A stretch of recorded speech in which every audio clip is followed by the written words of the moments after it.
Magandang gabi mga ka-fuel. Pasensya na kung ilang araw akong hindi nakapag-upload ng mga videos of encouragement at stories ng ating mga ka-fuel. Medyo naging busy lang talaga ako nitong mga nakaraang araw. Pero heto, patuloy pa rin tayong magbibigay pag-asa at lakas ng loob sa bawat isa. At habang binabasa ko ang mga messages nyo kaninang tanghali, may isa tayong ka-fuel na nag-reach out. At itago na lang daw natin siya sa pangalang Rika. Sabi niya sa message niya, "Hi ka-fuel, gusto ko lang po mag-open up. Lumaki po kaming hirap sa buhay pero kahit ganon, never pong sumuko ang aming mga magulang. Ang masakit lang, hindi galing sa ibang tao ang pinakamabigat na salita, kundi sa mismong kamag-anak namin." May sinabi raw ang tiyahin niya na tila tumagos talaga sa puso niya. "Hoy Rika, huwag ka nang mangarap. Mahirap lang kayo, wala kayong mararating."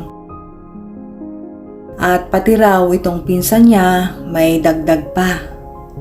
"Hoy Rika, tanggapin niyo na, hindi lahat para sa inyo. Hanggang dyan na lang kayo." Sabi ni Rika, "Ka-fuel, masakit po, sobrang sakit. Ginagawa ko naman ang best ko pero pakiramdam ko kahit anong gawin ko kulang pa rin. Minsan naiisip ko kung totoo bang hanggang dito na lang talaga ako ka-fuel."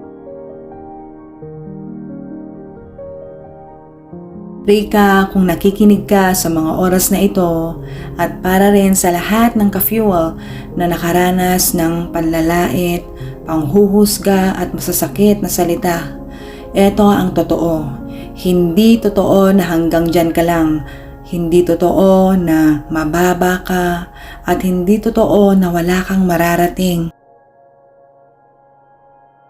May mga tao kasing tumitingin sa bulsa, gamit, bahay o estado sa buhay. Pero hindi iyon ang tinitingnan ng Lord. Kaya eto Rika, tandaan mo ang sinabi ng Lord sa 1 Samuel 16:7. "People look at the outward appearance, but the Lord looks at the heart." Rika, hindi ka maliit o mababa. Hindi ka kawawa. At hindi ka forever nasa baba. Dahil kapag ang Lord ang nagtaas, walang makakapigil. Your value is not decided by your relatives. Your future is not dictated by people who look down on you. Your worth comes from the Lord who sees your heart. Kaya Rika, maraming salamat sa tiwala mo. Salamat sa tapang mong mag-open up. Hindi madali bitbitin yung sakit. Pero pinili mong mag-share at malaking bagay yon.